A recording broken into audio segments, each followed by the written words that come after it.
Alors, bonjour les gars, cette fois-ci nous allons parler du Binance Coin, donc le token natif de Binance. On va faire la même analyse tout de suite, on va repasser sur nos moyennes mobiles. Donc on a la moyenne mobile à 320 jours, la rouge, la moyenne mobile à 80 jours, la verte, la moyenne mobile à 20 jours, la jaune et la moyenne mobile à 5 jours, la violette. Alors nous avions besoin d'une tendance baissière confirmée, c'était confirmé par cette moyenne mobile à 80 jours qui passe en dessous de la moyenne mobile à 320 jours. Donc là, on a cette tendance baissière qui est confirmée. Ça confirme juste la tendance qu'il y avait sur les petites moyennes mobiles de 5 et 20. OK? Donc c'est juste ça qui est confirmé par ce croisement-là. Et donc on se dit juste qu'il y a plus de probabilité qu'on descende. Donc, mais rien ne garantit en fait qu'on va continuer à descendre. Donc là, quand on a cette tendance, maintenant nous on veut se positionner à l'achat dans ce qu'on fait. Alors, on va faire ça tout de suite. On va juste attendre que la moyenne mobile à 5 jours passe au-dessus de la 320 jours. Et on a ce pullback qui est ici, arrive là, et on a le breakout. Donc, dès qu'on a ça, bam, on se positionne. Monter des prix avec une certaine force. Voilà, on reste tranquille. Notre première position est en cours. Donc, notre première position en cours, ce qu'on fait, vous avez la possibilité de définir votre extension de Fibonacci pour un premier objectif. Là, tac, on a touché l'objectif sans jamais corriger. OK? Donc là, on a ça. Ensuite, on a un deuxième pullback ici. On a en fait notre premier pullback parce que l'autre c'était l'autre point d'entrée.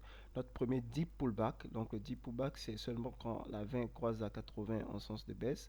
Donc ça on a ce deep pullback là. Maintenant on cherche à se positionner. Donc on veut que la 5 passe au-dessus de la 80. Le pullback et le breakout ici on est passé au-dessus mais le breakout n'a pas eu lieu. On est allé un peu plus bas. Ensuite on est repassé au-dessus. Et là on a eu le breakout. Donc on va mettre notre breakout par là. Tac. On met le breakout, on a le stop loss. Voilà notre deuxième position. OK? On est en position, on est monté au-dessus.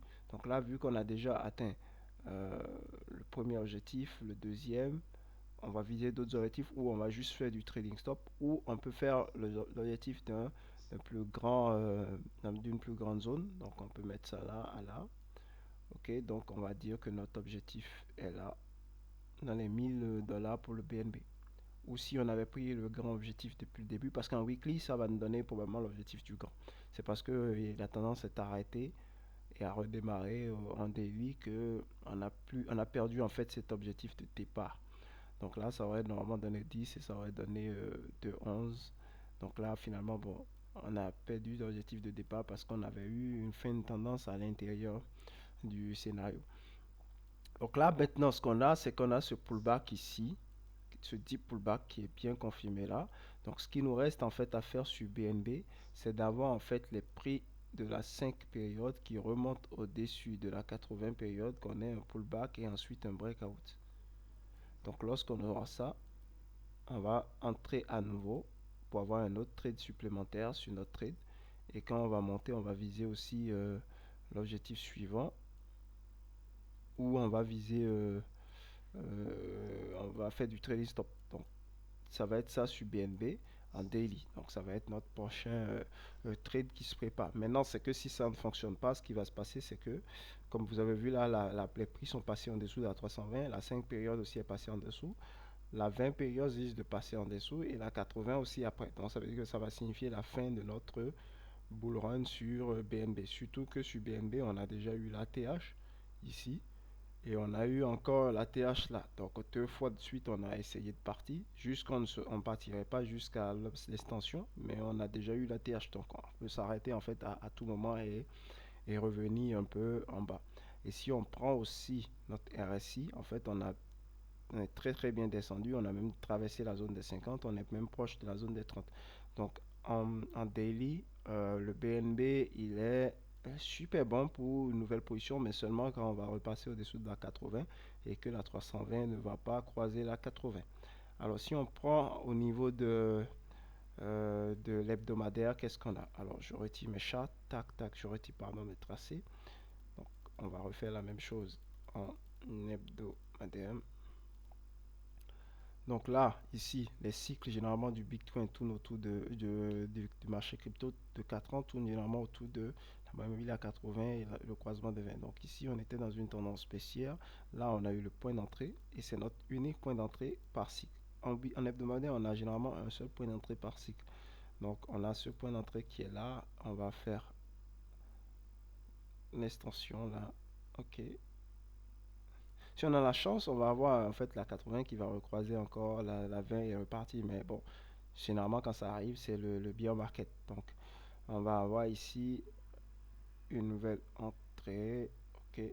Et là, on promet toujours les 1000 parce que, comme je vous ai dit, l'objectif était là. Donc, en 4 heures, en weekly, on nous promet en fait 4,39. Donc, on peut continuer encore et atteindre les 4,39. Donc, en weekly, on n'a plus le droit d'ouvrir de nouvelles positions. On n'a qu'une seule position par cycle à ouvrir en weekly. Et en daily, en fait, on peut pyramider parce qu'il nous faut en fait beaucoup de pullback euh, pour pouvoir pyramider. Or, vu qu'on n'a pas on ne peut plus avoir en fait de pullback parce que chaque pullback au niveau du weekly en général c'est le bull run et le bear market en même temps sur 80 et 20 périodes. Donc là, il nous faut juste maintenant sur BNB, il nous faut juste regarder le daily et lorsqu'on va passer au-dessus, on va faire le pullback et on va faire le breakout. Là, on va se positionner en daily et on va aller chercher les prochains objectifs sur BNB. Donc BNB est encore haussier, même si on sent de la faiblesse ici, mais tant qu'on ne passe pas totalement en dessous de la rouge, là, 320 jours, on est encore haussier et puis on va essayer de trouver un nouveau point d'entrée lorsque ce sera prêt. Alors sur ce, je vous remercie pour PNB.